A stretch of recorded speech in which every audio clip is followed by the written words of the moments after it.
Good morning, praise the lord. ઈશ્વરનો આભાર માનતા આવો ફરીને એકવાર દિવસની શરૂઆત પ્રભુના વચન અને મનનથી કરીએ. યહોવા કહે છે કે જે પુરુષ મનુષ્ય પર ભરોસો રાખે છે ને મનુષ્યના બળ પર આધાર રાખે છે ને યહોવા તરફથી જેનું હૃદય ફરી જાય છે તે શાપિત છે. તે રાનમાંની બોરડી જેવો થશે ને હિત થશે ત્યારે તે તેના જોવામાં આવશે નહીં. તે અરણ્યમાંની સૂકી જગાઓમાં ખારવાળા તથા વસ્તીહીન દેશમાં વાસો કરશે. યર્મિયા પ્રબોધકનું પુસ્તક તેનો 17મો અધ્યાય તેની 5મી અને 6ઠી કલમ. આજનો વિચાર. ખ્રિસ્તમાં અતિ પ્રિયવાલા મિત્રો, પ્રભુ ઈસુ ખ્રિસ્તના જીવનદાયક નામમાં આપ સર્વને સવારની પ્રેમી સલામ સાથે ખૂબ સારી શુભેચ્છા પાઠવું છું. કલમ 5 અને 6માં એક એવી વ્યક્તિની વાત આવે છે જે મનુષ્ય અને તેના બળ પર આધાર રાખે છે ને યહોવા તરફથી જેનું હૃદય ફરી જાય છે. વચન કહે છે તે વ્યક્તિ શાપિત છે. પછી ભલે કોઈ પણ બાબત હોય, કોઈ પણ ક્ષેત્ર હોય, કોઈ પણ પ્રશ્ન હોય, કોઈ પણ પડકાર, સમસ્યા, તકલીફ કે કોઈ પણ જરૂરિયાત હોય, માણસ પ્રથમ પરમેશ્વર પાસે જવાને બદલે એના જેવા જ નિર્માલ્ય અને મર્યાદિત માણસ પાસે દોડી જશે.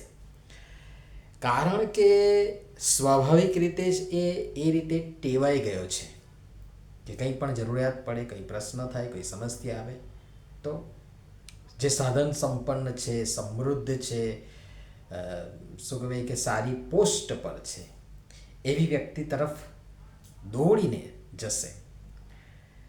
કારણ કે માણસ એ રીતે ટેવાઈ ગયો છે અને એમ કરીને એ સીધી કે આડકતરી રીતે જાહેર કરે છે કે એને એના ઈશ્વર પર ભરોસો નથી, જેટલો એને એના જેવા જ કાળા માથાના પામર માણસ પર ભરોસો છે. અને એમ કરીને એનું હૃદય ઈશ્વર તરફથી ફરી જાય છે ને વિમુખ થઈ જાય છે ને વચન કહે છે કે તે શાપિત છે. તે રાનમાંની બોરડી જેવો થશે. હિત થશે ત્યારે તે તેના જોવામાં આવશે નહીં. તે અરણ્યમાંની સૂકી જગાઓમાં ખારવાળા તથા વસ્તીહીન દેશમાં વાસો કરશે. આ બધી જગ્યાનું વર્ણન એ બતાવે છે કે એ ઉજ્જડ, વેરાન, નિર્જન, વસ્તી વગરનું એવી જગા જ્યાં ચારે કોર ભેકાર ભાસતો હોય, સુનકાર અને સન્નાટો હોય, બિહામણી એકલતા હોય. વિચારો, આત્મમંથન કરો અને તપાસો. આપણા વિશે શું? મારા વિશે, તમારા વિશે, આપણા વિશે શું? હું માણસ પર ભરોસો રાખું છું કે પ્રભુ યહોવા પર? વચન કહે છે કે ગીતશાસ્ત્ર 118 અને તેની 8મી કલમ, માણસનો ભરોસો કરવા કરતાં યહોવા પર આધાર રાખવો સારો છે. માણસ પર ભરોસો રાખશો તો નિરાશ થશો, દુઃખી થશો, છેતરાશો.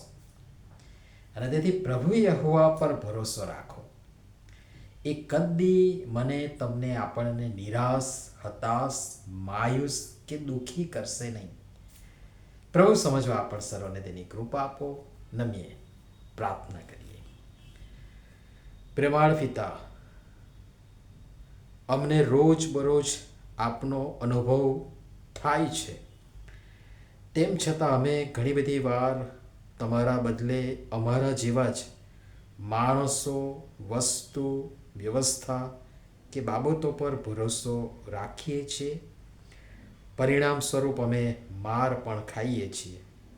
છતાં સુધરવાનું અમે નામ લેતા નથી.